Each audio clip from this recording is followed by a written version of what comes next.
Fait qu'en fait, cidre Appalaches, c'est la réutilisation des fruits perdus. C'est d'utiliser, il y a énormément dans la région de vieux vergers abandonnés, il y a également des petits vergers chez des particuliers. Donc, c'est des fruits, des pommes qui ne sont pas utilisés, qui vont tomber au sol. Donc, en fait, le concept de l'entreprise, c'est de revitaliser ces arbres-là, utiliser autant les pommes issues des vergers abandonnés puis des pommiers sauvages, parce qu'il y en a énormément dans le secteur.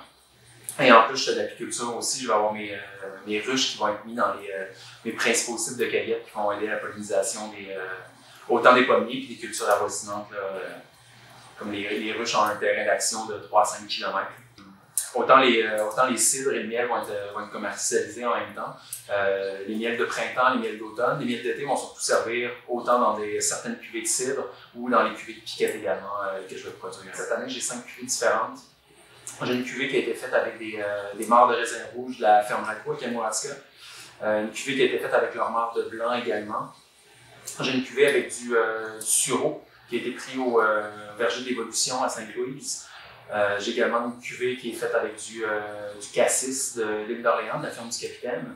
Et également une piquette qui est faite avec, avec mes mares de pommes, une partie des mares de raisin et également du pimpinat puis de la viande qui viennent également du verger d'évolution à Sainte-Louise.